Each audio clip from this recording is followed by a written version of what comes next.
It's election day in America, and right here in Yucaipa, big issues will be decided at the ballot box that will shape the future of this small town USA for generations to come. Welcome to episode number 5 of the Yucaipa 360 podcast, Election Day.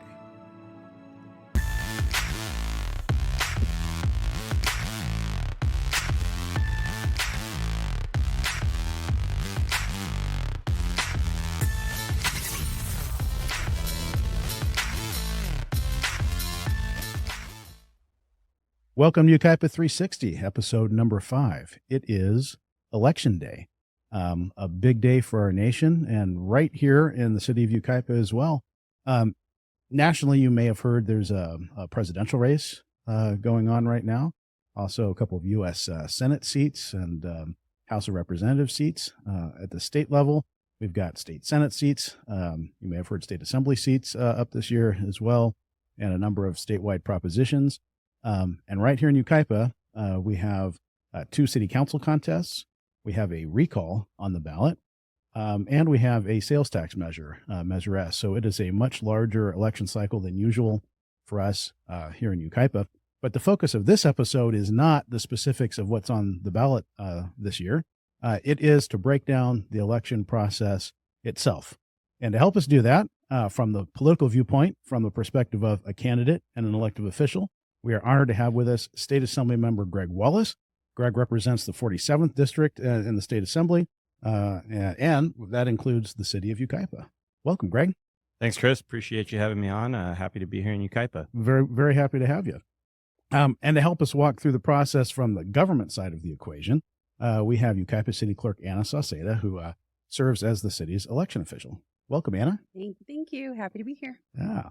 Greg, let's start from the beginning of your journey to the State Assembly. You've had kind of an unconventional path, right? I think that's fair. Yeah, I think, and as someone who has also had an unconventional path to where they are, I really appreciate that. But, really, when you look at who is serving in what we consider higher office, which, state Senate, state Assembly, Congress, I would say the vast majority of the people in those positions have served in lower elected office before, right? Yeah, absolutely. I mean, your predecessor, Chad Mays, had been on the town council in Yucca Valley. I think had served, 2 stints as mayor there while he was on that council. Mm-hmm. Although not an elected position, he was chief of staff for county supervisor, which is a, very high position in local government, and then ran for state assembly successfully from there. Senator Ochoa Bogue, who represents Yucaipa, she was on local school board, and then ran for state senate from there. So it's really, impressive that you were able to, your very first run for elected office, run for state assembly, and do so successfully. Maybe lead us through that. What led you to the decision to run for state assembly? The decision to be a candidate in the first place. Yeah, well, I grew up playing sports, so I'm a competitive guy, and that was my dad and I's hobby. We would, go in the backyard, hit baseballs, throw the football around. My mom and I, we did politics. That was sort of our thing, and so I always used to joke that I listened to way too much Rush Limbaugh growing up when I was getting picked up from school. So I went down to California Lutheran University for school, studied political science, got involved with the Young Republican Club there, College Republicans, and got involved with some campaigns out that way. Made my way out to actually live out in Bermuda Dunes. It was about 12 years ago. Moved out there to run a congressional race for a guy named Brian Nestandi. Mm-hmm. Brian was in the assembly prior to Chad. And then I worked in Chad's district office, Mays' district office, for 8 years. And when he decided he wasn't running again, my wife and I were frustrated with the direction of California. And, we had a conversation. And we've always been raised with this sort of idea that if you have the opportunity and ability to serve, you have a responsibility to offer yourself up for service. Mm. And we were looking around, and it wasn't looking like there was anyone else that was willing to run for this seat. Too many of our friends and family members were leaving the state of California for lack of opportunity. And so we said, hey, let's put our name on the ballot and give this thing a shot. And we ended up pulling it off by 85 votes out of 170,000. So it was quite the experience. That's incredible. We had a city council race here 2 years ago that I think was maybe 63 votes what it ended up being decided by, but that's in one district in one city, right? Yeah. And you were what, 80 some votes. 85. Hey, that's Wow. that's incredible. They said it was the third closest race in the history of the legislature. So, yeah, In the history of the legislature. as far as they go back and have data, I guess. Wow, that's how long did it take to get those results? I mean, that close, it was probably weeks after the election. Yeah, it was exactly a month. So election day was November 8th. You had 30 days to certify the election. Mhm. They actually do swearing in for the state legislature before they certify the ballots. So December 5th, 2022, they swore 79 members of the assembly in, and we were still down here counting ballots. I was only up by 30 votes on the 5th, but December 8th, they certified the election. We were up by 85, and the Speaker of the Assembly called me and he said, "Hey, I'm not paying for a recount. Go ahead and get yourself sworn in." I had no idea how to do that, but we figured it out, and been up there the last 2 years. Okay, so you're going to California Lutheran University in Thousand Oaks. Mhm. You're a poli-sci major, so that would tell me that you had some interest in politics, going in. How young in life was it that you realized at some point you wanted to run for office? I mean, we have a picture. Let's put would this guy have known that? That's a good picture. Yeah, right. Is that your high school senior picture? What is that? I think that's in college. Is it? Pretty sure that's in college. Okay. Yeah. Well, you look exactly the same. Yeah, a For what it's worth. few more lines and wrinkles now. Yeah. Actually, all right. So the earliest I can remember getting involved in politics was the year 2000, and my dad. You remember those big rolls of butcher paper? You could you kind of go to the art store, and we rolled out a couple of those, and we traced the big map, and we were sitting there coloring in the states as they were getting called by the TV stations, and so. My mom used to bring me into the voting booth, and you've got your "I voted" sticker on, and so I just remember being raised with that sort of community engagement. But I think it kind of goes hand in hand with sports. It's competitive, it's fun, but this actually has some real meaningful impact on the quality of lives of our communities. And so, I don't know if I'd say I ever wanted to run for office, but I've always liked the idea of working in government and trying to help people. That's good because we've got a budget deficit around here, and you said you've got like a heart for service. We could use some volunteer work in City Hall. I love it. Okay, but I mean, I want to really drill down. So you go to college, you're working on some campaigns. Like, there comes a moment where you have to decide, I'm running for office, right? I want to hear about that decision process for you. So. You mentioned former Assemblyman Brian Nastandy, who worked for Congress. I know you went and you worked on his campaign, and unfortunately for Brian, that didn't work out. But you went right from there to working for then newly elected State Assembly Member Chad Mays, right, in his district office. Right. So how long did you work for Chad? For 8 years. For 8 years. 8 years. Okay, so you're working for Chad. You're in the district office. Chad decides after coming up on 8 years that he's not going to run again. Right. And what was that process like? You deciding that I'm going to throw my hat in. Well, I mean, first thing I did was call my wife, obviously, and I said, "What do you think about it?" And when she said, "Well, let's see where this goes," we started making phone calls. Called Brian, called Chad. I think I even called you, Chris. Probably so. I think so. But you did it anyway. Just sort of, yeah, I know. And they all said no, so here we are. No, I don't know, man. It seems like California could use some different ideas, fresh perspective, new leadership, and we absolutely need balance. I've obviously had the experience working on the staff side of government to where I felt like I was able to go out there and get the job done, at least from the governing perspective. But running the campaign, I've run a lot of campaigns, but never being the face or the name. The biggest hesitation is obviously how negative this all gets. I mean, I don't know if any of your listeners have been seeing my race, but there's been quite a bit of money spent. And Greg, I got to tell you, it's obnoxious. So I live here in Yucaipa, so I'm in your district. Yeah. Yesterday, Monday, I go, and this is a week out of the election because we're filming this on what is today, the 29th, a week before the election. I go to my mailbox on Monday. There are 5 pieces of mail just in your race. There were 7 in some people's yesterday. Is that right? Race. Yeah. I mean, my gosh, that's, there are other races going on. People are getting, people want their mail to be, looked at. It's ridiculous. I don't know what to tell you about it. I mean, when you win by 85 votes, it's got to be obviously the top targeted race on both sides in the state. And your campaign's doing a lot of this. Your opponent's campaign's doing a lot of this. And then you've got these independent expenditure groups. And, that's absolutely surprising to us just as much as anyone else. Most of it is really. Yeah. And the average voter doesn't pay attention to the little box at the top that says paid for by, right? They attribute it all to the candidate, for better or worse, right? You as the candidate, you get blamed for it all, whether you had a hand in it or not. Yeah, exactly. No, I get why are you saying mean things? I'm like, I didn't even say that. Okay. I mean, it's true, but I didn't say it. Right. Well, let's go back. So you're working in the district office for then Assembly member Chad Mays. He's not going to run. There must have been a lot of speculation at that point. Okay, who's positioning to run? Who's going to run? You're a young guy at that point. You still are, but how old were you at that point? 32. 32. Okay. Yeah. So, you had a lot of opportunities of what direction to go in your career, right? At that point. Mm-hmm. And what makes someone look at that and say, especially as a Republican in a state where Republicans are in the super minority, right? Yeah. Having the legislative experience that you had working in a state legislator's office, you could have written your own ticket probably in any number of lines of work and made more money than you're making now, right? And you're evaluating career option. What makes you say this is the right thing for me?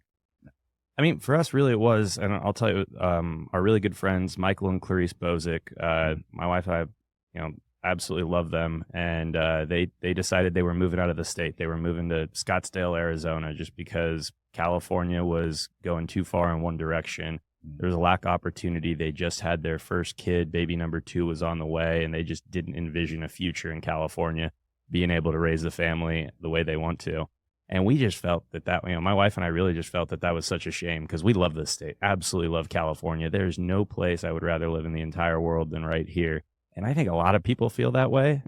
Yeah. Our only downside here is the 120 people up in Sacramento are making bad decisions. So we felt like, hey, let's go try and, swing that pendulum back in the right direction. Maybe it'll inspire more folks to get involved, and we can get some more balance here. Yeah. And you really have, in a little bit, I want to talk about the approach you've taken, because it's very different than what a lot of people do once they get to Sacramento. I think, your constituents should probably appreciate that approach. You're working to represent them more so than just an ideology, right? Mm-hmm. Okay, so you've decided you're going to run. You're gearing up. Meanwhile, on the government side, preparations are being made for the counties and the cities to run hopefully smooth election processes, right? And I want you to delve in to what that process looks like. But first, talk a little bit about what a city clerk is.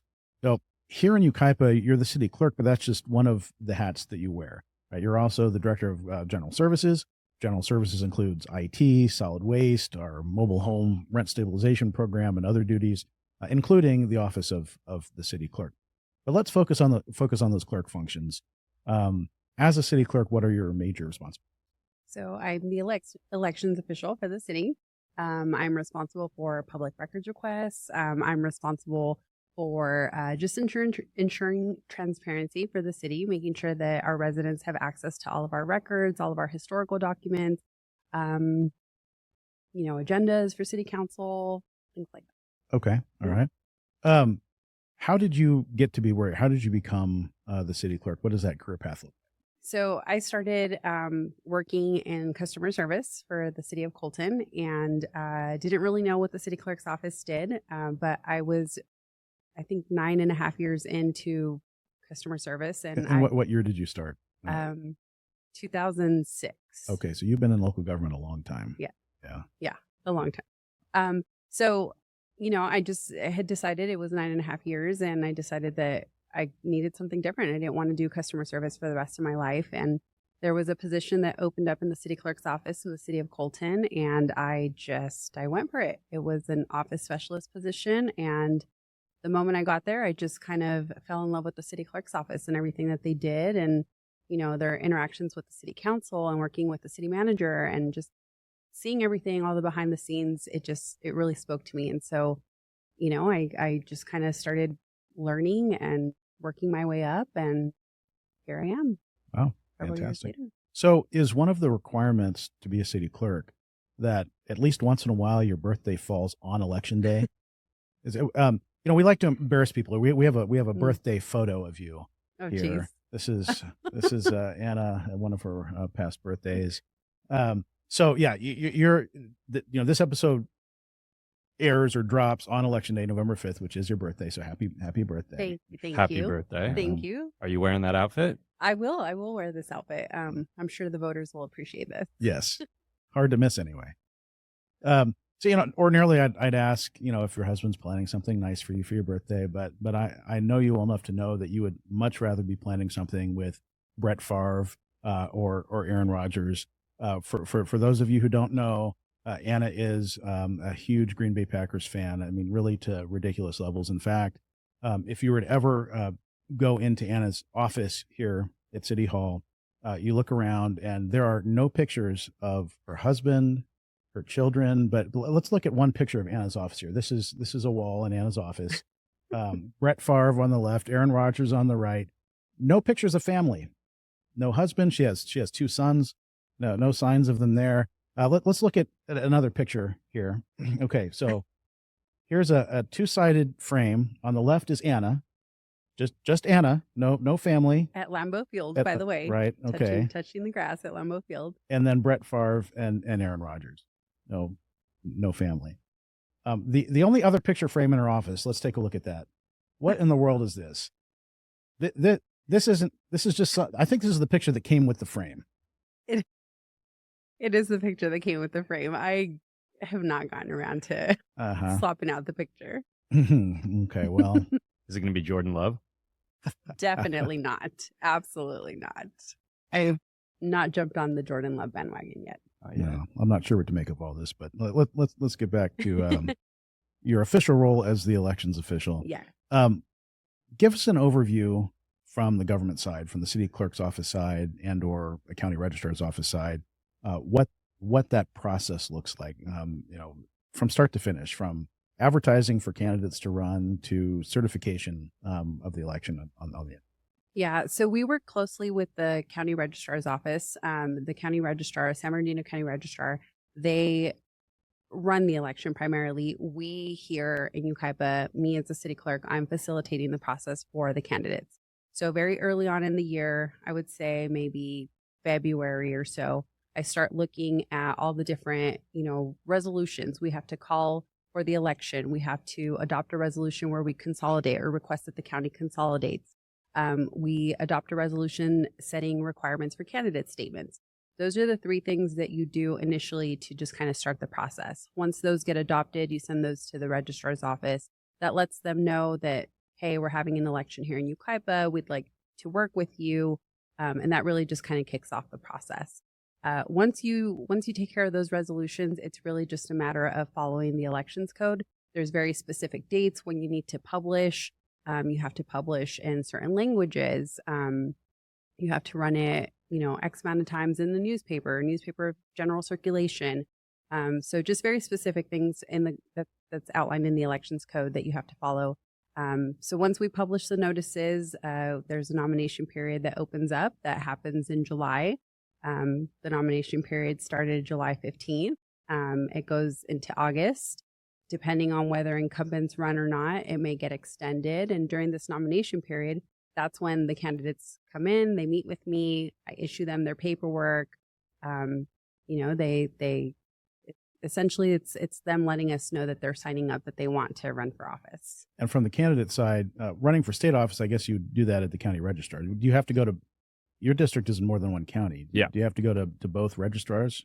So you pull your paperwork in the county in which you reside. Okay. But if you want to put a ballot statement or a candidate statement on there, then you have to go submit that to each individual county. Okay. All right. So what's that process as a candidate going? You have to personally go in to the registrar's office and sign all the paperwork. Yeah, you can send someone down there to pull the paperwork for you as long as you have a letter saying that it was you who requested that. But then you have to actually go down there, and after you get your signatures and fill out all the information, you go down there, you turn it in, you do a little swearing in thing, basically agreeing to the rules, and then you're on the ballot. Well, I guess they verify your signatures and then you're on the ballot. They do. Right. Yeah. Right. Yeah. And there are a lot of rules for things like candidate statements, how many words, and what can and cannot be included, etc. And actually, interestingly enough, I don't have one this cycle. There's not going to be one on either side in my race because you have to voluntarily accept contribution limits. Basically, you're going to say you're not going to spend more than, I think it's like $1.3 million. And in my race, both sides are spending more than that, so we don't get to actually put those in the. That's unbelievable. Yeah, That's more than amazing. $1.3 million on each side for a state assembly race. I think we're at $7 million spend as of today. Yeah. Wow. Does that include the primary? No. Really, just the general election cycle, over $7 million. All that mail's expensive, man. It really is, and it's gotten more expensive. Yeah. Yeah. Wow. That's incredible. I mean, I remember when state legislative races were $150,000. You came in with $100,000, you're probably going to win. Yeah. It really Wow. wasn't all that long ago. I wish. Wow. Now you got city council candidates raising that kind of money. You do. Yeah. Crazy. That's interesting. Yeah. So Anna, what are some of the common misconceptions about city clerk? What are some of the kind of common issues and complaints that you hear from candidates and the public? So one of the biggest things when the candidates first come in, we put together this candidate handbook, and it gives them all the information that they need to run, right? It gives them all the dates, all the paperwork, it gives them everything. But the very first page in this handbook is explaining to them that we are not providing legal advice, right? We are not guiding them in any one direction. If they have legal questions, they should hire an attorney. They should really be doing their due diligence, but it's definitely not going to be coming from the city clerk's office. That's one of the things we get a lot. We get asked for advice. There are forms that you have to fill out along the way, campaign finances, things that you have to disclose. We get a lot of questions, a lot of requests for advice on how to fill out these forms. We just refer them to the correct agency, Which is, I assume, the Fair Political Practices Commission. Yes. Yeah, or a campaign consultant. Yes. Or treasurer. Yeah. Yeah.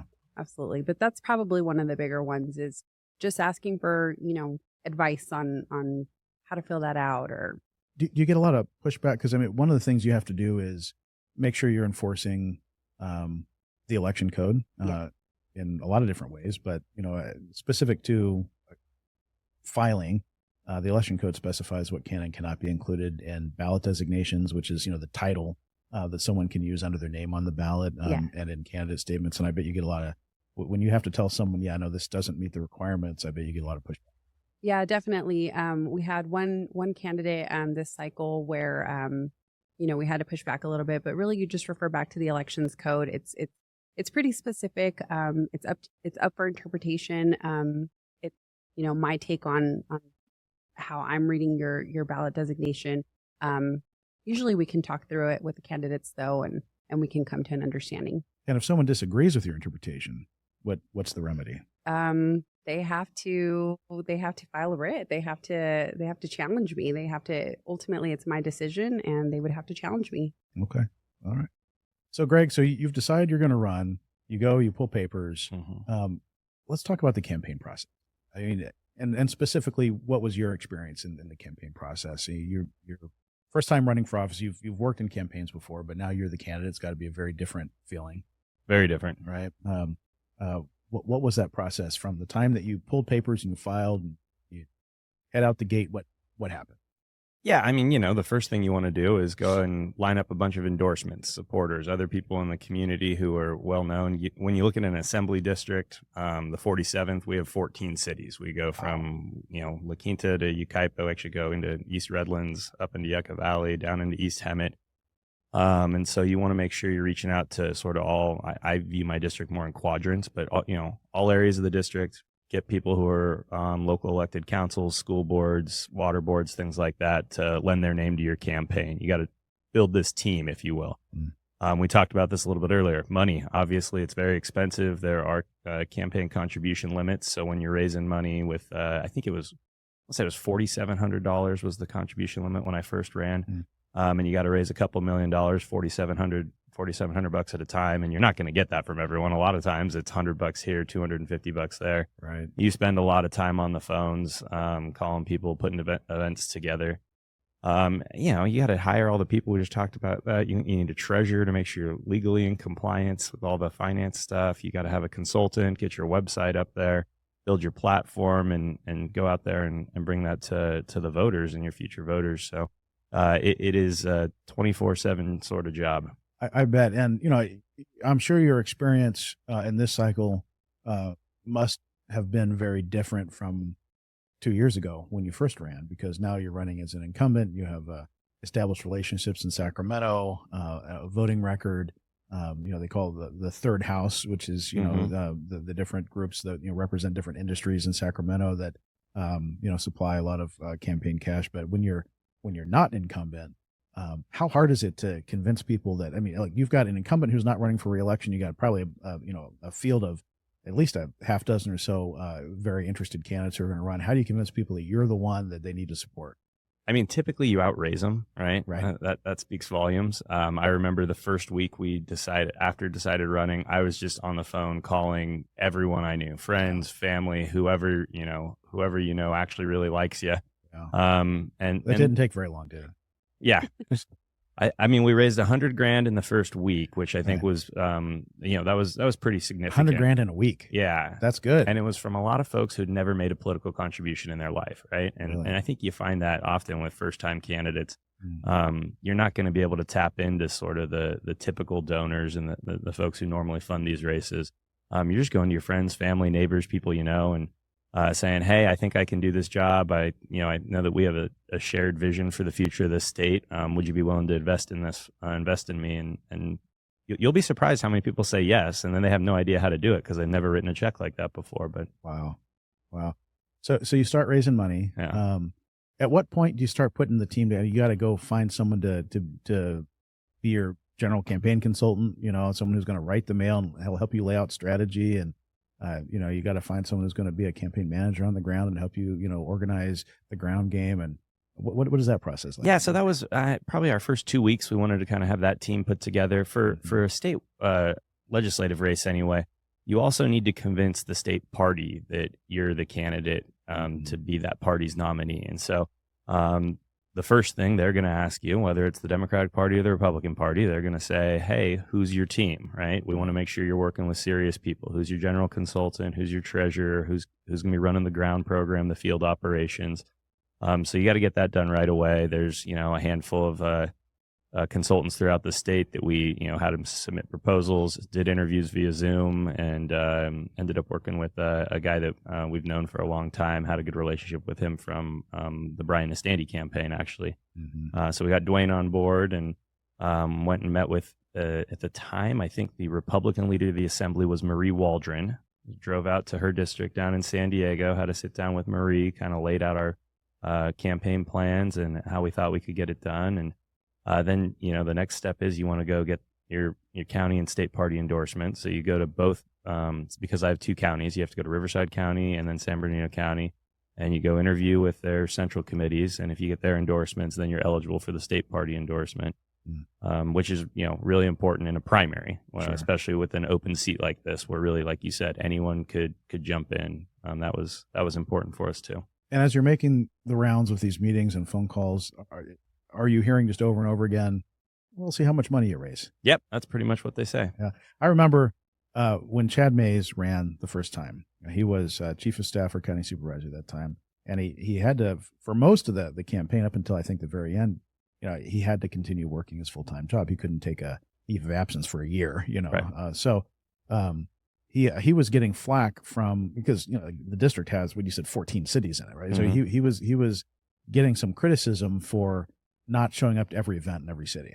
And I remember his response. I thought this was very wise. He said, I had to decide early on if the time that I had that I could spend on the campaign, if I was going to spend that time trying to go to every group's meeting where typically you see the same people over and over again, right? Or if I was going to spend that time raising money. Mm-hmm. And he spent that time raising money. And the reporting period that was almost a year before the primary, he reported over $100,000, and that really helped clear the field. That he was the first one to hit that $100,000 mark, Mm-hmm. and that's what did it, I think. Yeah, no, absolutely. And when I was first running, I was working for the state legislature, and so I had the 9-to-5 job. I couldn't do anything to help my efforts. And in fact, I had to recuse myself from going to any events in the district because it would have been a perceived conflict. So Oh, interesting. I couldn't even go to my normal, regular community meetings. And so that was a criticism that I've received as well. It actually, I don't mind getting it. It makes you feel good when people are saying, hey, we'd like to see you more. It's better than the alternative. Right. But you have to kind of make that decision. And ultimately, if you want to be successful, you're not going to be able to run a campaign unless you can have the resources to get your message out and communicate to voters. And when we're talking about a state assembly race, in a primary, it was 170,000. This time we expect it to be 250,000 voters we're trying to talk to. And Wow. It's expensive. So how much does it? So if you're gonna send a piece of mail to your whole district, Republicans and Democrats, likely voters, what's the price tag of one mail piece? I don't know. I couldn't afford that. We target mail. It's about 55,000 every time we send a mail. Oh my gosh! Wow. For one piece of mail, 55. Yeah. So I got 5 pieces of mail in my mailbox one day. And, people do some smaller targeting, and I don't know what all these other groups are doing, but if you wanted to go to like a high propensity voters district wide, you're looking at 55,000 would be my guess. I think this is so important for people to hear, because I think a lot of times, people watch TV or movies and they think they know what it's like to be a candidate, what it's like to run for higher office. And they think, well, I'm going to run for Congress. Right. Yeah. Gosh darn it. I've got the right ideas. I'm qualified, so I'm going to win. And it just doesn't work like that. Unfortunately not. Yeah. There's a lot of team building, a lot of relationship building, and really you got to be able to put the resources together to get those ideas out there to make sure you're sharing that. And look, the people who decide elections, really it's the declined estates. It's the folks in the middle, right? In a partisan race. Yeah, in a partisan race. But often it's folks who maybe aren't super engaged all the time in elections. And so you're selling them something they don't want to buy. So not only can you just hit them with your great ideas, but you kind of have to do it time and time and time again to get them to pay attention to you. Yeah. Interesting. How has this shift towards vote by mail affected campaigning? Because I think voting by mail came on the scene, and at first a small percentage of voters did it, and that percentage kind of grew slowly every election cycle. And then COVID hit, and all of a sudden, the state decides, look, we're gonna mail ballots to every single registered voter, right? In my mind, that has to have drastically increased the cost of running a race, because now your target date isn't election day alone. You're not building up to, you don't have up until election day to convince the majority of voters. You got to be in the mail earlier, and then once you start, you got to keep it up, right? Yeah, absolutely. It's been fascinating. There's a lot of things that have changed with vote by mail. We used to say election day, right? Now we're talking about election month. Right. So we have to start Labor Day, be on TV, radio, mail. I will say, if you do not like getting my mail, as soon as you turn that ballot in, I will pull you off my list, and you don't have to get it anymore. I need to start voting earlier. You're gonna have to start voting earlier. Man.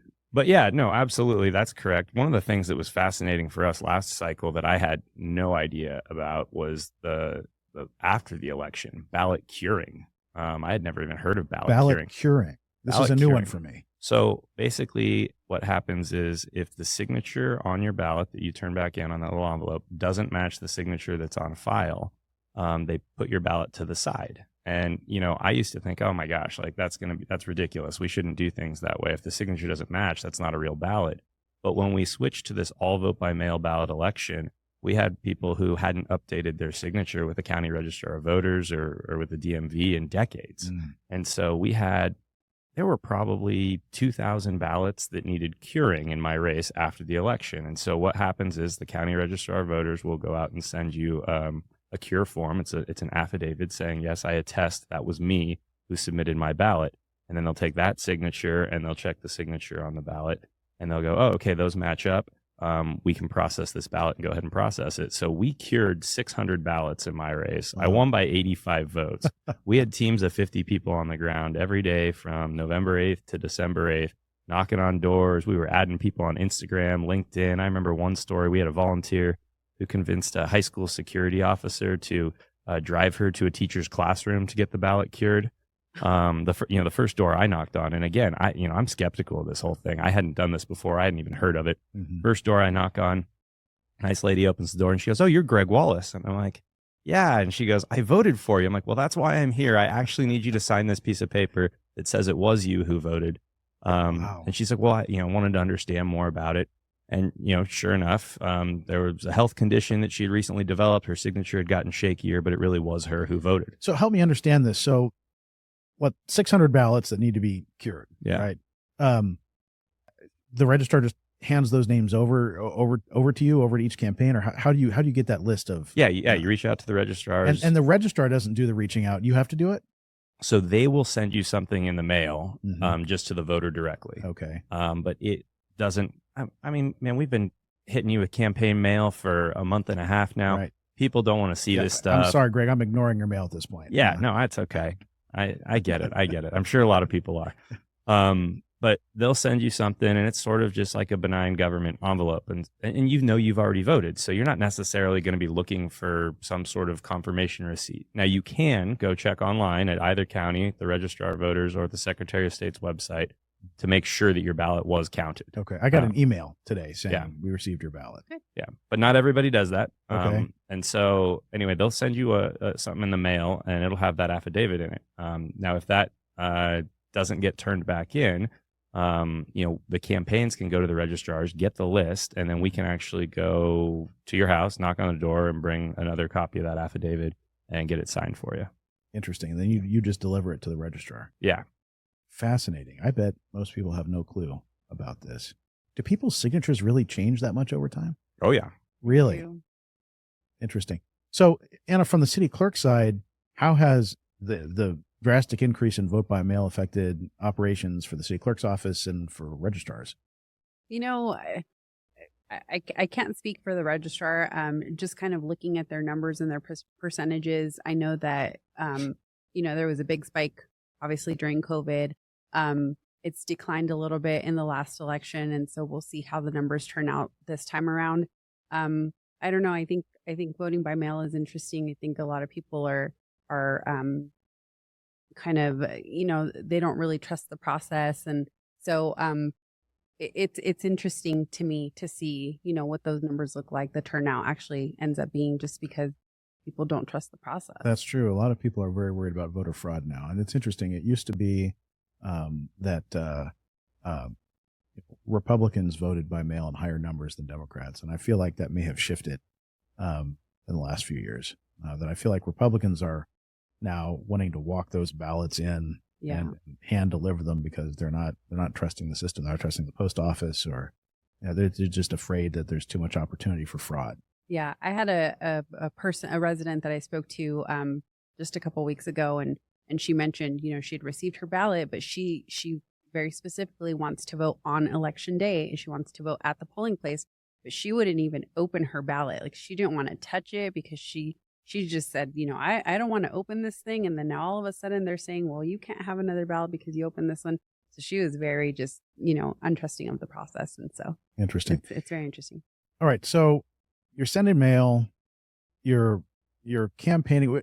I assume you're going door to door where someone is, right? A lot of people are. A lot of people I mean, are. me included, but we've got a team of volunteers as well. Okay. You live in the Coachella Valley. That's a big part of your district. They have their own media market out there. So that means you get to do TV and radio. Here, we're part of the larger LA media market. So it's very expensive and not very targeted, but I assume you're on TV and radio out in the desert. Yeah, we do some cable over here on the west side of the district. And then what campaigns are switching to now, it's called OTT, stands for over the top. So it's basically the ads you get if you're watching TV on a streaming service. Okay. Interesting. And that's super targeted. Okay. So if you were like a, 4 out of 4 Republican household always voted, you're probably not going to hear from many people. But if you're an independent or declined to state voter, both campaigns know that, and they can follow you around wherever you go. Doesn't matter. Yeah. Oh, that's interesting. How does that compare cost-wise to, sending a piece of?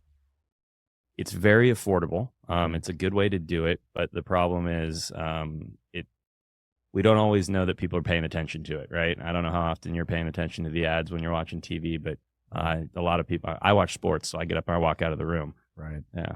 Right. Interesting. So would you say that out of, all the campaign activity you do, you're sending mail, walking precincts, I assume you're doing digital, Yeah. you're on these TV ads. Is mail still king when it comes to campaigns? I believe it is, but it's starting to shift a little bit. Is You're it? actually starting to see it shift a little bit. And To what? I mean, I think digital is becoming king. People are liking that OTT, YouTube ads, and just because you can target it so much better and it's so much more cost effective. Mm-hmm. Now, you're always going to have to do mail because, I mean, look, at the very least, I got you from your mailbox to your trash can and you're going through it and you've seen my name. Yeah.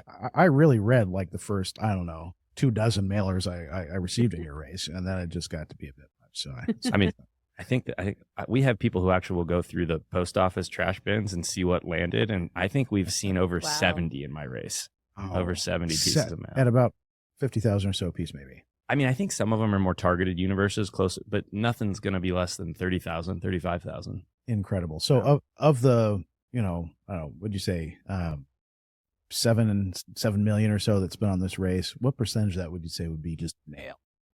I mean, that's probably going to be like half of it, right? Wow. I would think about half of that's going to be mail. It's always interesting to me, every election cycle, there's so much focus that candidates place on signs, right? Especially in local races, I think. People are very fixated on signs. In my experience, they're actually not very effective. I've noticed you have some signs, but I feel like it hasn't been the cornerstone of the campaign. Yeah, I mean, signs are great. Again, you should do everything. You want to put signs out there. You want to be on the radio. You want to do digital. You want to do mail. You need to go actually pound the pavement, knock on doors, talk to people, be at community events. No stone left unturned. But as far as persuading voters, the signs don't do a whole lot for you there. Yeah. All right. So you've gone through the campaign. Now we're at election day. Today is election day. Let me start with you, Anna. What does election day look like for the city clerk's office? So typically on election day, I drive around to the polling locations and just kind of check in, make sure that they don't need anything, or just make sure that everything's running smoothly. We have I should say the last few elections, I've hosted a drive-through mail ballot drop-off. And so I've spent my election night outside collecting ballots. The registrar's office comes down about 8:00, picks up the last batch. And so we kind of wait for them to do their thing. So we're usually out about 9:00 or so. But yeah, the last three, this will be my third election doing the drive-through mail ballot. Okay. So once the registrar comes and picks up the last batch, is that from the city clerk's office perspective, is that pretty much the end of the process? I think so. I mean, as far as election day, that's the end of the process. Then at that point, obviously we're checking every few hours to see what the results are, and then we're waiting for the registrar to certify the election. They have 30 days, and so we're just kind of waiting at that point to hear from them. Interesting. Yeah. Okay.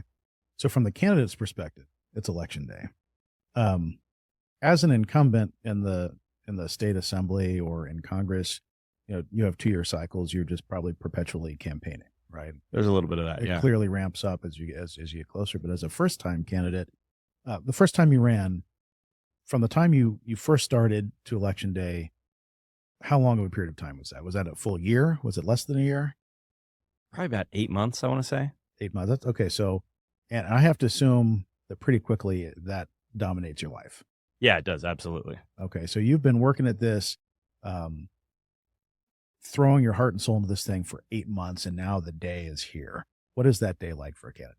I mean, I still vote on election day. So the first thing I do is I go vote, drop my ballot off. And then it's, all hands on deck to get out the vote. I mean, a lot of these things just come out to turn out. I know in California, and I hear this from people all the time, we live in such a, one party dominated state. My vote doesn't really count. My vote doesn't matter. Well, it really does for down ballot races. I understand, there's some things that are going to be fairly one-sided at the top of the ticket, but, coming from winning by 85 votes, I'll tell you, your vote does matter. Every single one does. So we're out there just trying to get people to the polls in any way we can. We'll send out a blast text reminder to our universe. We'll go out there and we'll have phone banks calling people, offering to get them rides to the polls, offering to pick up their mail ballot if they'd like that. But, that's kind of all hands on deck. Make sure this is the deadline. Get those ballots in. We've been working for 8 months to try and earn your vote. Please get it in today. Interesting, because I think a lot of people would assume that by the time you get to election day, the work's been done, right? The money's been raised, the mail's been sent, the doors have been knocked. and you're just as a candidate sitting there waiting to get the results. But it sounds like a successful campaign anyway. There's a lot more to it than that. You're right up until, I mean, really right up until 8 o'clock when polls until close? 8 p.m. I mean, you know, probably about 7:45 is when we'll kind of head to our, you know, results watching party is what I like to call them. But, you know, you get your supporters and your family and you wait for the updates to come in throughout that evening. Yeah. Wow. And election nights can be very exciting. I feel like, unfortunately, they've become a lot less exciting as it has become more the norm for registrars in these big counties to be kind of overwhelmed with the number of ballots, and it takes a very long time. Usually you get that first update, which is kind of what the ballots that came in early up until a certain date. And those results post not long after 8 o'clock usually. And then, you know, it might be an hour or two before you get the next update, an hour or two before you get the next update. Before you know it, it's 1 o'clock in the morning, and you still don't know where you are.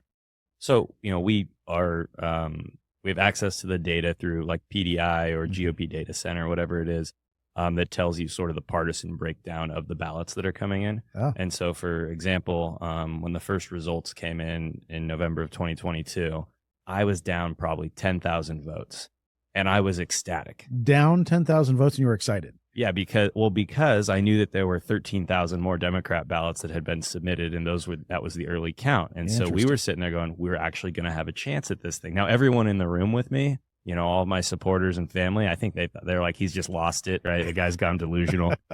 But no, you know, I told him, I said, hey, we're going to be, and I remember saying this because I don't know if I actually believed it at the time, but I said, we're going to be lucky if we know the results of this race before Thanksgiving. And sure enough, we didn't know until December 8th. Wow.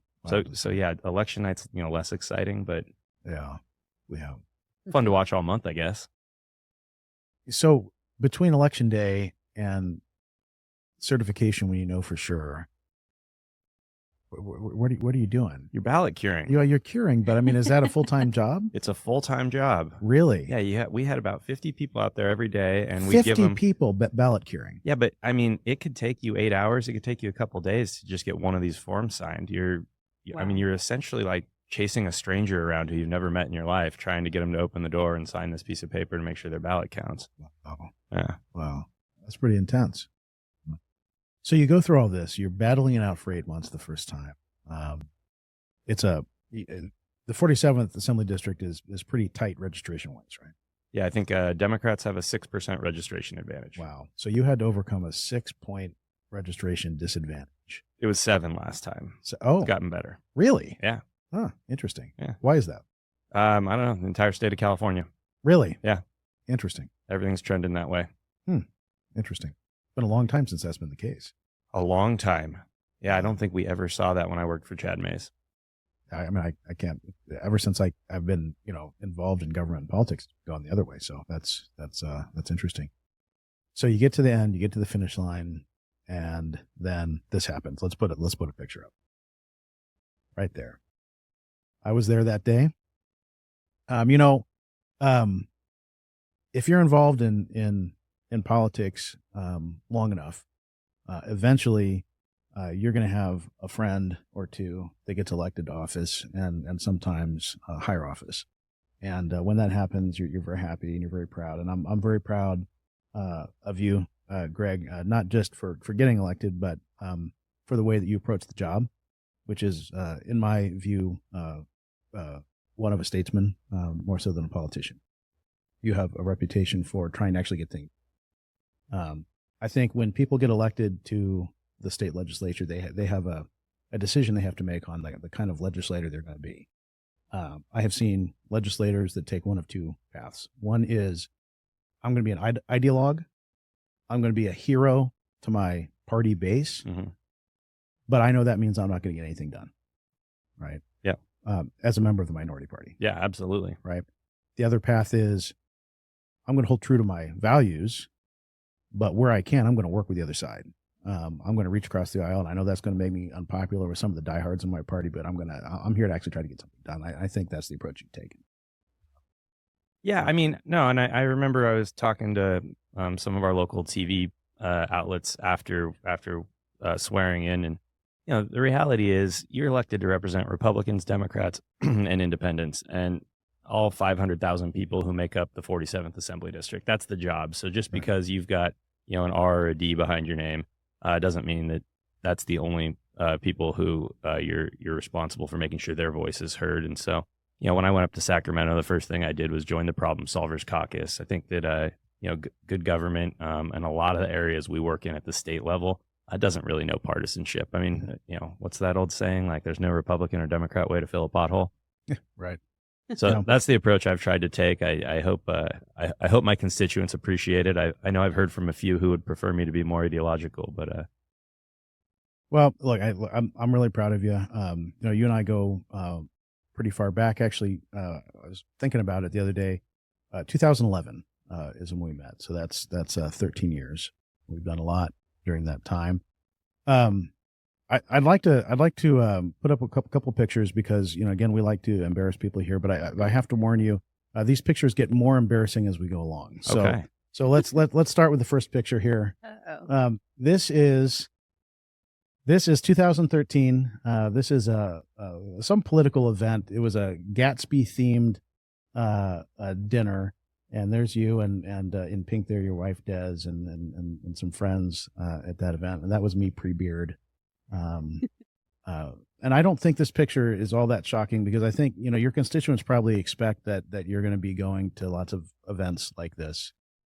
That's true. Yeah. But do your constituents know that once upon a time you drove a motorcycle? I don't know if they know that. Right. Now, in your defense, I believe this was a charity ride. This was, yes. I think this was Ride to the Flags, which, if I recall, benefits the Wounded Warrior Project. That's correct. Okay. That's correct. It was. I just remember it being very hot, and it was a really slow ride, but it was for a good cause, so it was worth doing it. Yeah. Yep. And I did not include a picture of myself here. I see your Triumph in the background. Yeah, though. that was my first little Triumph, my first foray into riding. I didn't last with that bike very long because I needed a stronger engine because I'm a bigger guy. Yeah. Well, the real shocker behind this was pretty early on in your motorcycle riding career. And it was. And I was working for you when I got mine, and I got an earful from you. I mean, you were just like, what are you doing? That is so dangerous. Oh, you were going to kill yourself. I was convinced. And then like a month later, you come rolling into work on that Triumph, and I was like, all right. You were just having way too much fun, and I had to get in on it. I had FOMO. I love it. Okay, so let's look at one more picture here. Now, oh, great. This is not Halloween. This is how Greg used to dress. No, this is actually something called the Labyrinth Masquerade Ball in Los Angeles. But I saved the most embarrassing picture for last. This is Greg actually rooting for the Angels. Oh, man. Wow. I'm in. Right? Wow. I'm a big Dodgers fan, but... well, I don't know. This picture shows differently. That's true. I think I even bought an Angels jacket I still have. Wow. Yes. Yeah. I think Des got a ball, or we got something happened fun with that one. Yeah, that sounds familiar. My memory isn't what it once was. Yeah. Yeah. Well, look, despite your scandalous past of rooting for the Angels, you somehow managed to get yourself elected and were sworn in December 2022. But then you had to actually serve. Yes. Right.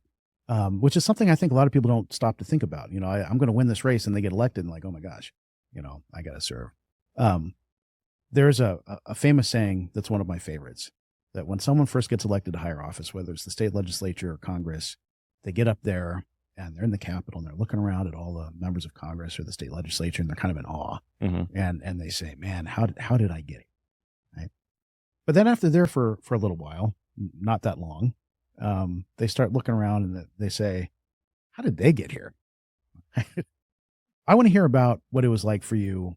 So you win the race, you get sworn in. Now, was this still in the remnants of COVID? Were things different at this point, or was it still? No, all restrictions were over at that point. Okay. Yeah. But it took so long to get your results certified. Did that impact your kind of onboarding, or what happens once you get elected? So typically in probably 75, 76 of the 80 assembly seats, the results on election night, who won the race. And so you go up to Sacramento, and if you're a new member, you do new member orientation. Well, we didn't have the ability to do that. In fact, I never did new member orientation. So every once in a while, if I like break a rule or something, I just say, well, you guys didn't train me. I don't know. Like, you're not supposed to park your pool car there, sir. I say the same thing all the time. It's all right. Yeah. So typically you go up and you do a couple of weeks of new member orientation. You'd be meeting with your new colleagues, getting to, it's all about relationships up there. And so you want to start building those relationships right away. You're hiring staff. You're kind of learning who all the lobbyists, players, folks who you're going to be working with throughout the year are. We were down here in the district. We were out here curing ballots, so we didn't have any of that. And then I think it was December 12th is when I actually got sworn in. And so that's already done. Everybody's ready for the holidays. So I had to start figuring out how to put together staff, and I start making phone calls to some folks I know who have experience in the building, and pulled a couple people out of retirement, and we put our team together, and then went up there the first week of January. And you've got your committee assignments, and the first time I walked out on the floor, actually, and I'm looking around, and I'm like, it was really cool. But I also realized I have no idea where my desk is. No one told me where I'm supposed to go. Isn't your name on it? Yeah, it is. But there's 80 of them, and I'm just wandering around until they take me to the desk. One of the things that was really interesting to learn, and being a former staffer, man, I got to tell you, I thought I had a lot of this stuff figured out, but there was a lot to learn. So when we vote up in the assembly, there's buttons. There's a green button and there's a red button. Right. And the first vote I had to take, my buttons weren't working. And I'm sitting there, I'm hitting it. I couldn't figure it out until my seatmate, Marie Waldron, leans over and she goes, oh, you need to put your key in. There's a little key that's in your desk. You have to turn your voting machine on to vote. So, I was learning on the fly. I think the thing that blew my mind the most was first committee hearing I'm in, though. In the transportation committee, and I learned about this idea, this thing called a courtesy vote. So basically what happened was there's a member from LA presenting a bill, and it's sort of a benign bill. I think it basically says if you're riding your bicycle on a sidewalk and there's not a bike lane, you can't be cited for riding that bicycle on the sidewalk. Okay. And, I'm going to vote no on this bill. That is totally a local government decision. We do not need our state legislatures telling local communities where their bicycles can and cannot ride. That just seems ridiculous to me. But I'm not really paying attention because, it's a member of the majority party who's authoring the bill. It's an overwhelming, majority party on the committee. This thing's going to sail through. Right. Well, the chair of the committee, she throws up her microphone and she goes, this is a bad bill. And I'm like, oh, okay, I'm paying attention. She goes, in fact, if this bill passes, people will die. I lost a friend to this exact incident, was riding on the sidewalk, rode into an intersection. Motorists don't know to look for him, got hit by a car, got run over, and was killed. Wow. So with that, I'll be voting yes today. And I'm sitting there texting my staff, and I'm like, I got to be. Wait, what? Yeah. What did you just say? And so I asked about this later, and basically what happens is because we have so many bills through the legislature, 2,000 to 2,500 every year. Jeez. And you've got such a limited time frame. Over 2,000 bills a year. Yeah. That's incredible. Yeah, absolutely. Do you believe there's any member of the state legislature, other than yourself, of course, who actually reads every single bill? No, you can't. Right. You really can't. I mean, your staff can barely keep up with it. You've got, caucus staff, committee staff, and your own personal staff and yourself, and you're trying to get through all this. And that's why you get so many of these unintended consequences coming through, legislation that comes out of the state capitol. It used to be the committee process was designed to vet the bill. And so then if the chair had concerns about this bill, they would say to the author, we really need to work on this because this is actually going to have a negative impact on public safety and the quality of life in our communities. You can take this back, continue to work on it, and then bring it back to the committee, and we'll give it a vote, and we'll move it forward at that point. They now do these courtesy votes where they just say, well, they're my friend. I've got a good relationship with them. They're going to have to vote on my bills. So let's just vote it through today. And, they'll give watching committee hearings is fascinating on these type of bills because they'll give these speeches about their reservations and how they hold their right to vote against this later on down the process when it's on the floor. But I trust the author and I know they're a good person. So I'll be voting yes today to move the bill forward. Wow. And I could recite this thing in my sleep now that I've heard the amount of people who give that speech, but it's just not the way to pass good policy. And so that was an eye-opening experience for me. Oh, I bet. My gosh. Okay. So first time you walk out onto the assembly floor is it just like an awe-inspiring moment? You're in this historic building. First of all, the state capitol is beautiful. Yeah, it is. Yeah, and the assembly chambers, you call it the chambers? Yeah. I mean, it's not chambers. Yeah. Yes, thank you. We have an ongoing argument about whether it's a city council chamber or chambers, and I say that it's chambers. I think it should be chamber. Right. Interesting. Apparently, the state legislature agrees with me. So, so you walk into the chambers. It's got to just be this kind of moment, just kind of. It has to be surreal. It still is every time I walk out there, to be honest. Been only doing it for 2 years, but it's a pretty special feeling. And I think Jim Brulte was telling us that there's only been 4,500 people in the history of the state who have served in the legislature. So Wow. You've got this great oil painting of Abraham Lincoln looking down on you, and it's a very cool experience. Oh, I can imagine that. That's pretty neat. Awesome. Give us a day in the life of a member of the state legislature. Well, Monday morning, I fly up at 7 a.m. So I leave the house around 5, fly up. My flight's at 7 out of Palm Springs. I will land around 8:30, go into the swing space now. So the Capitol is under construction. They've Right. had the Capitol Annex is completely torn down, which is where all the members' offices used to be. And then there's a temporary building that they've got across the street where all of our offices are housed as they build new offices. So I actually surprise visited you. Yes. A year or so ago, I was in Sacramento for training. Part of our insurance, our Joint Powers Authority that we belong to for basically our insurance, called CIRA. And on a break, I came over and I had to find the building because it's not in the Capitol. It's a different building. But I have to say, as a member of the minority party, you made out with this deal because you have a very nice office. And it used to be in the Capitol that there were some really bad tiny offices, and the party and the majority would assign those offices to the minority party, and you would have had basically a closet. So you have a very nice office. I know I have a window and everything. It's great. Yeah. No, it's not too bad, but you'll so Mondays and Thursdays we have session. So you kind of get into the office, do a debrief with your staff on what the week ahead's going to look like.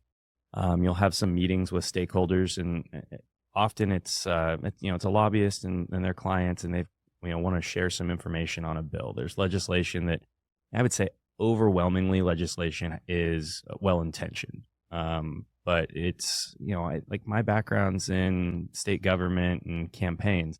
I'm being charged with making decisions on everything that, goes before the legislature. And I don't have the background or technical expertise to make those decisions. So having those experts come in and just sort of give you a day in the life of what's going on in their industry and how it would change if these. So you have a lot of those stakeholder meetings. You want to try and learn as much as you can about a bill. And then we'll go out onto the floor at 1. We'll have floor session for a couple of hours. We'll do a couple committees usually. And then you've got all the folks like yourself, people from the district who are coming up for their associations, whether it's, realtors, insurance agents, whoever it is.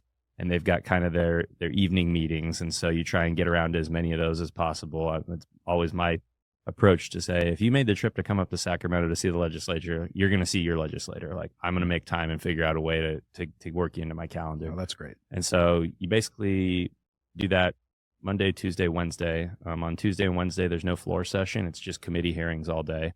And then Thursday, you have floor session, and then you get to the airport and fly back home as soon as you can because you've got all these district events and district meetings, and you want to see the people you represent and make sure you didn't do anything too bad or you're getting yelled at too much. And that sounds like extremely hectic. Yeah, it's a lot. Yeah. It's a lot. And then you still got to be doing all the campaigns. You got to constantly be raising money, and with a 2-year cycle, it's constant, I imagine. Yeah, no, I mean, those photos you were showing, I'm like, man, I've got all sorts of bags under my eyes and lines in my forehead now. Well, someone was in my office recently, and I have a picture on my wall that was from an article when I first started here, which was just coming upon 2 years now. And they looked at the picture and they looked at me. I said, "Man, you got a lot more gray hair now." Jerk. I wasn't going to comment on that, Thanks. but you did. So you have to maintain 2 residents, right? You got to have a place in Sacramento, and obviously you need to remain a resident of your district. How does that work? Yeah, I actually do hotels up in Sacramento. Oh, really? Yeah, you can do whatever you want on that. I find that hotels make a little more sense just because I can fly up Monday morning and it's only 3 nights, right? Monday, Tuesday, Wednesday night. Right. So it doesn't make a whole lot of sense for me to keep a second residence up there, but some members do. Some members will, become roommates or. Yeah, I think that's very common. I've heard about, it's kind of interesting. I think the average person doesn't think about their state legislators, having roommates, or sleeping on couches. It used to be, I think in Congress, members of Congress would sometimes sleep on the couch in their office. I would if they'd let us. They actually intentionally didn't put showers into the swing space building to prevent people from doing that. Don't let that stop you. Yeah. So you get the state doesn't pay for that though, right? The hotel, you get a stipend. Is that the way you it get works? A per diem? Per diem, yeah, and that comes out of your per diem. Okay, all right. So for I forget how many years now, the Republican Party has been in what's called a super minority, which correct me if I get this wrong, but it means that the Democratic Party in Sacramento has greater than a 2/3 majority. Is that right? Yeah. Which means that they have a majority large enough that they can pass pretty much anything without a single Republican vote. That's correct. Right? Because some votes require 2/3. 2/3, yes. Okay.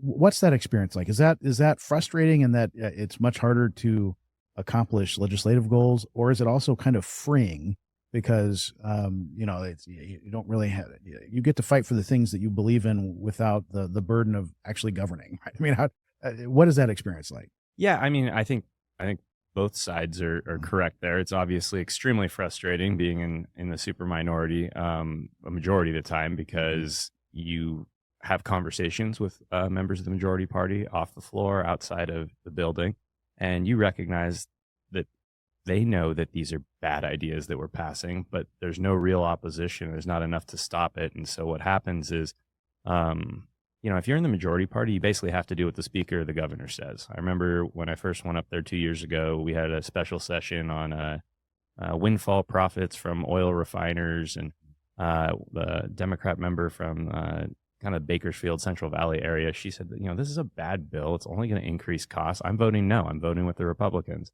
And literally the next day, the governor's office is calling her out on Twitter. She gets her office budget cut, her staff budget cut. She gets removed from her committees. So, from that token, it's great that I can go up here and actually represent my district. They expect me to speak out against the majority party. They expect me to go out there and say, hey, this is not a good idea. We need to view this from a different lens. I will say there are some procedural things that we've been able to use that have made us more impactful than our 18 strong should be. There's a process called a WARF. It stands for without reference to file. And so it's just a procedural motion to move a bill directly through the committee process for a full vote on the floor. It's an interesting, they're always going to get voted down. And technically it is just a procedural vote, but the way press will cover it oftentimes is Democrats voted to, or the majority party voted to, kill a bill that would have increased penalties against fentanyl dealers. Right. And that becomes a really hard thing for members of the majority party to go back home and defend. I mean, it's really hard to be like, yeah, I stood strong with the fentanyl dealers and defended them. Nobody wants to be the one saying that. And so we've put them in a position a couple of times, along with the public's input, that we've been able to actually force good policy to go through, which is kind of nice. But yeah, I'd say, the state would benefit a lot from more balance. There are stories of, Ronald Reagan and Tip O'Neill duking it out during the day on policy. 5 o'clock comes around and they go get a drink together, right? I think there's at least a perception that world is gone and that things are so polarized that the two sides hate each other and they're constantly at each other's throats. What has been your experience? Is it in Sacramento? Is there kind of a camaraderie, a cordial nature to it off the floor where you can get along and socialize and be friends with the other side, or does that just not exist? Yeah, no, that's absolutely how it is. And I can't speak to how it is back in DC, but up in Sacramento, I mean, I would consider 90% of the people in the assembly or senators friends. That's great. And we absolutely get together, have conversations. My favorite one is how we all recognize we need to reform CEQA, and yet we still don't do anything on it. But it's at least nice getting some of that validation. But having the ability to have sort of those high level conversations without the partisan lens is something that we can all do. I think that's great. But at the end of the day, it comes down to what 2, 3, 4 people want, and everyone else has to toe that line. Is that? Well, and that's what happens. I mean, and it's not partisan. I think if you asked the Tennessee legislature has a supermajority of Republicans, and I imagine it functions similar to how we do here. It's not great for democracy when you have one party making all the decisions. And in a state as diverse as California, I mean, look at my district, right? The needs of Yucaipa are going to be very different from the needs of Palm Springs. Right. Now you've got Sacramento trying to make one size fits all policy for a state as large as California with so many diverse interests. It's not the greatest way to do it. You need to have that give and take and some more balance and some more ideas and viewpoints represented. Yeah, that makes sense.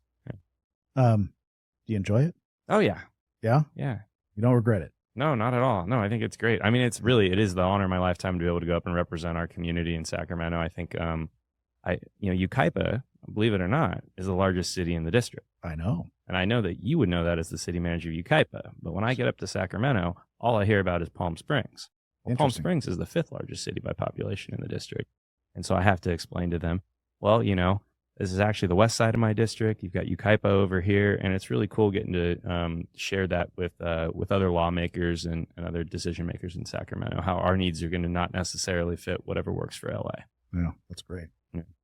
So for anyone listening who might have ambition to get involved, run for office, throw their hat, what advice would you give them? How would you recommend that they prepare themselves for that and get started?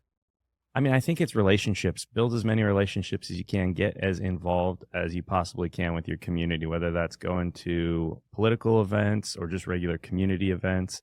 I guess I could say you could intern for Chris Mann. I did that. I don't know if you guys are accepting interns, but that was how I started. But yeah, no, I think it's a relationship thing, and you want to be able to, when you need to make that jump, have a nice Rolodex of folks you can call through that are going to have your back and support you and help get you going. Yeah, that's great.